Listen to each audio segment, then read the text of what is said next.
Israeli অবরোধে খাদ্য ও সহায়তা সামগ্রীর অভাবে মার্চ মাসের ২ তারিখ থেকে দুর্ভিক্ষের ক্ষণগণনা শুরু হয় অসহায় গাজাবাসীর। ২ মাস অতিবাহিত হওয়ায় যা এখন দৃশ্যমান। ক্ষুধার জ্বালায় নিরীহ মানুষের হাহাকার তীব্র হচ্ছে অবরুদ্ধ ভূখণ্ডে।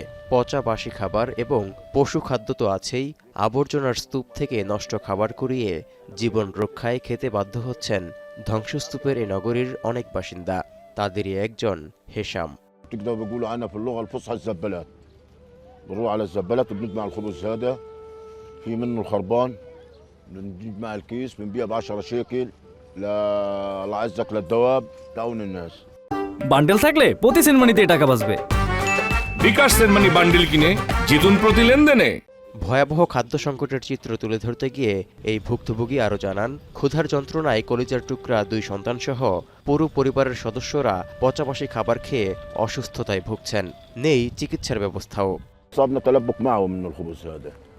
عيينا الاطفال نعيط بس ما فيش بديل، بعيا ناخده على المستشفيات ما فيش انك تجيب له.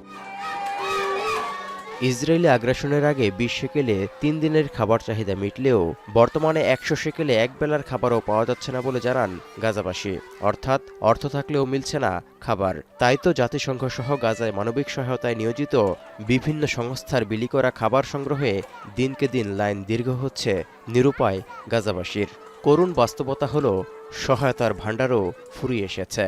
كل شيء مسكر علي، لا ادويه لا دواء لا علاج لا فراش لا اكل. من وين اجيب؟ من وين اوفر؟ واحنا في الحصار اللي احنا فيه. عشان هيك جيت للتكيه اجيب لاولادها طعميهم. No food, no fuel, no relief supplies, absolutely nothing. No commercial goods. That's 2.1 million people that have not had any essential necessities for their survival entering into Gaza. Gaza কর্তৃপক্ষের তথ্য বলছে ২ মাসে ক্ষুধা ও অপুষ্টিতে ভুগে প্রাণ গেছে ৫০ জনের বেশি বাসিন্দার। এর মধ্যে বেশিরভাগই শিশু। বর্তমানে ৬০,০০০-এর বেশি শিশু চরম অপুষ্টিতে ভুগছে। ১০ লাখেরও বেশি মানুষ প্রতিদিন ক্ষুধার যন্ত্রণায় কাতরাচ্ছেন। এমন করুণ পরিস্থিতির মধ্যেও একদিকে সীমান্ত বন্ধ রাখা হয়েছে, অন্যদিকে ত্রাণ নিয়ে গাজার উদ্দেশ্যে রওনা হওয়া একটি জাহাজে শুক্রবার হামলা চালিয়েছে ইসরায়েল।